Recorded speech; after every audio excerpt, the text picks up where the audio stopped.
कुरा प्रचण्डलाई अहिले पनि भन्छु, प्रचण्डजी तपाईँलाई म अहिले पनि भन्छु, याद छ तपाईँलाई होलेरी दाङको होलेरीमा सेना परिचालन गरौँ, प्रचण्डको टाउको फुटाल्नुपर्छ भनेर गिरिजाप्रसाद कोइरालाले सेना परिचालन गर्नका लागि दरबारमा पत्र ल्याएर आउनु भएको थियो। उहाँ प्रधानमन्त्री हुनुहुन्थ्यो त्यसका देशको।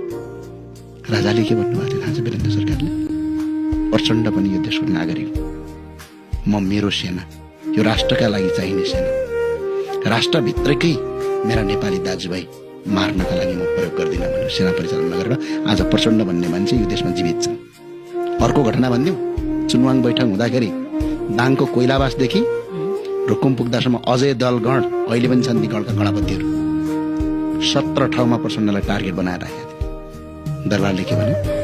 मार्नु भन्यो। उनको विचार पनि हामीले सुन्नुपर्छ।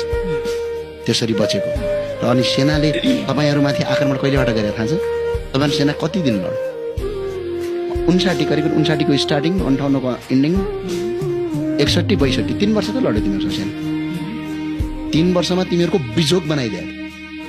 अनि किन लड्यो थाहा छ? तिमीहरूले घर सुतेर बसेको, दाङको भालुवाङमा सुतेर बसेको, बाटो खन् त्यो ट्रेडिङ गर्न बसेका, त्यही लिम्बुका छोरा, त्यही तामाङका छोरा, त्यही मगरका छोरा, त्यही दलितका छोराहरू सुतेर बसेका मान्छेलाई तिमीहरूले राति गएर बम हानेर त्यो मान्छेका घाँटी काटेपछि अनि सेना चुप्लाएर बस्छ त?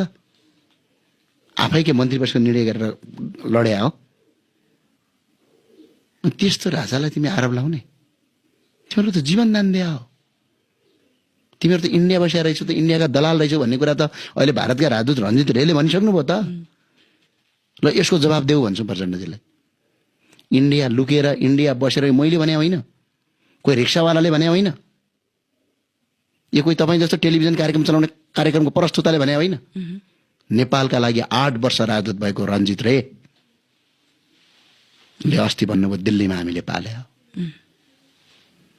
र नेपालको राजा सक्नका लागि भने त अन्य देशमा भइदिए भए यिनलाई राजद्रोहको मुद्दा लगाएर पाता कसेर झुन्ड्याएर मारिदिन्थे अन्य देश।